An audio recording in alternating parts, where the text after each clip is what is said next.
ఓం సమర్థ సద్గురు శ్రీ సాయి నాథాయ నమః. శ్రీ సాయి లీలామృతము అధ్యాయము 4. ఒకనాటి మధ్యాహ్నం రేగేను మసీదుకు పిలిపించి, బాబా ప్రేమగా, నా ఖజానా తాళం చెవి నీ చేతిలో పెట్టాను, నీకేమి కావాలో కోరుకో, ఇస్తాను అన్నారు. రేగే వివేకంతో, అన్ని జన్మలలోనూ మీరు నాకు తోడుండాలి అన్నాడు.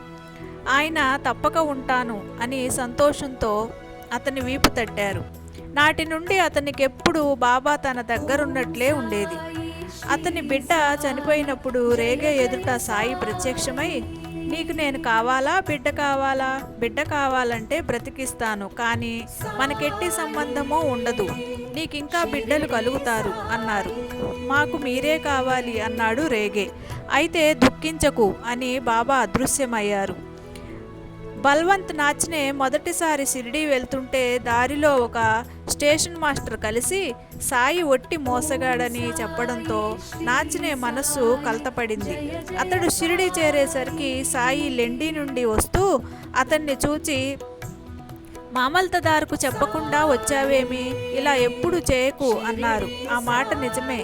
నాచ్నే అక్కడున్న 3 రోజులలో ఇలాంటి లీలలెన్నో చూచాడు.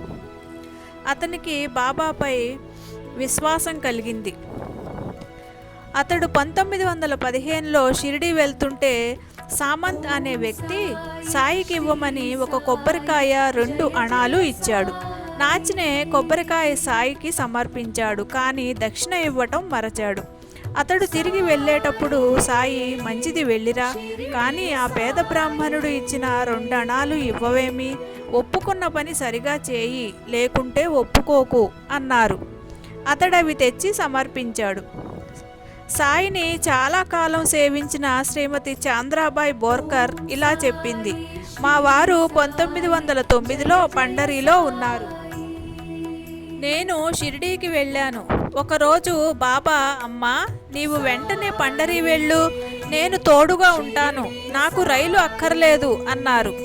నేను మరిద్దరితో కలిసి వెళ్ళేసరికి మా వారు అక్కడ పని వదిలి ఎక్కడికో వెళ్ళిపోయారు.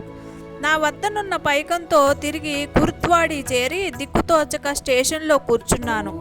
ఒక ఫకీరు వచ్చి, ఆలోచిస్తావేమి, వెంటనే వెళ్ళు, మీ వారు ధోండ్ స్టేషన్లో ఉన్నారు అన్నాడు. నా దగ్గర ఛార్జీలు లేవంటే అతడు 3 టికెట్లు ఇచ్చాడు. మేము ధోండు చేరేసరికి మా వారక్కడ కునుకు తీస్తుంటే కలలో ఫకీరు కనిపించి, నా తల్లినిలా అశ్రద్ధ చేయకు, ఇప్పుడు రైల్వే స్టేషన్లో వస్తుంది అన్నారట, రైల్లో వస్తుంది అన్నారట. మా వారు ఎదురొచ్చి నన్ను తీసుకెళ్లారు. నా దగ్గరున్న సాయి పటం చూచి, తనకు కనిపించినది వారే అన్నారు. నేను 48 సంవత్సరాల వరకు గర్భిణీని కానే లేదు. బాబా 1918లో ఒకసారి, తల్లి, నీకేమి కావాలి అన్నారు. మీకు తెలుసు అన్నాను. ఆయన సరేనన్నారు. తర్వాత 3 సంవత్సరములకు నాకు ఋతుక్రమం ఆగిపోయింది. ఆ వయసులో గర్భం అవదని, అది వ్రణమని వైద్యులు అన్నారు. కానీ నేను 10 మాసాల వరకు శస్త్రచికిత్స చేయించుకోనన్నాను. చిత్రం, నాకు సకాలంలో సుఖప్రసవమైంది. అలానే మరొకసారి కలలో బాబా, నీ రాముని తీసుకుపోతాను, నీవు ధైర్యంగా నీ విధి నిర్వర్తించు అన్నారు. బాబా చెప్పినట్లే చాతుర్మాస్యంలో మా వారికి ప్రమాదంగా జబ్బు చేసింది. ఆయన కోరిక ప్రకారం చాతుర్మాస్యం వెళ్ళేదాకా మా వారిని నిలుపమని బాబాను కోరాను. చాతుర్మాస్యమైన 7వ రోజున మా వారు టీ త్రాగి విష్ణు సహస్రనామము హారతి చదివించుకొని విన్నారు. డాక్టర్లు ప్రమాదం తప్పిందన్నారు. కానీ నాకు బాబా చెప్పింది గుర్తొచ్చి గంగ వేశాను. ఆయన శ్రీరామ్ అంటూ కన్ను మూశారు. అంటే ఆమెపై ప్రేమతో ఆమె భర్తను కూడా సాయి అనుగ్రహించారన్నమాట. అన్వర్ ఖాన్ ఖాజీ అహ్మద్ నగర్ సాయిని దర్శించి తేలికాకుట్ అనే చోట ఒక మసీదును పునరుద్ధరించడానికి ధనం కోరాడు.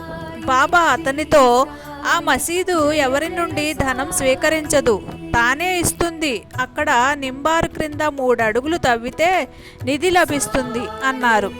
తర్వాత బాబా చెప్పినది అక్షరాలా నిజమైంది. మరొకసారి మీరాన్ నుండి మద్దూషా ఫకీర్ వచ్చి అత్యవసరంగా 700 రూపాయలు కావాలని చెప్పి దుఃఖించాడు. ఆ పైకం బాపు సాహెబ్ జోగును ఇవ్వమన్నారు సాయి. అతడు ఆ పైకం సాయికి ఇచ్చాడు. దానిని ఆ ఫకీర్కి ఇవ్వమని గులాబ్, లక్ష్మణ్ అనే యువకులకిచ్చారు సాయి. వారు దానిలో 200 రూపాయలు తీసుకొని మిగిలినది మాత్రమే ఫకీర్కి ఇచ్చారు. అతడు ఎంత గోల పెట్టినా సాయి పలుకలేదు.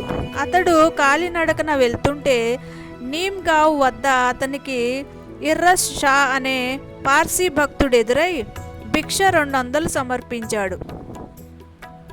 కారణం, ఆ ముందటి రాత్రి ఇర్రస్ షాకు సాయి కలలో కనిపించి టాంగాలో షిరిడీ వెళ్ళమని, నీమ్గావ్ దగ్గర ఎదురయ్యే ఫకీరుకు భోజనము 200 రూపాయలు ఇవ్వమని చెప్పారు. మరొకసారి లాసూర్ నుండి వచ్చిన ముస్లిం 4000 రూపాయలు కావాలని ఏడ్చాడు. తామిచ్చిన అతనికి దక్కదని సాయి ఎంత చెప్పినా అతడు వినలేదు. రేపు ఉదయం మర్రి చెట్టు దగ్గరకెళ్ళు, లంకెబింద దొరుకుతుంది అన్నారు బాబా. అతడు నమ్మలేదు, కానీ ఆ చెట్టు దగ్గరికి వెళ్ళాడు. అతడొక లంకెబింద కనిపించింది అక్కడొక. దానిని మోయలేక మరొకరిని తోడు తీసుకు వెళ్ళేసరికి అది అక్కడ లేదు. అతడు ఏడుస్తూ వచ్చి బాబాతో చెప్పాడు. దానిని రూయి గ్రామస్తుడొకడు తీసుకుపోయాడన్నారు సాయి. షిరిడీ సమీపంలోని కోర్హెలా నుండి రోజు ఆరతి భజనలకు పిలాజీ గురవ్ షిరిడీ వస్తుండేవాడు. అతని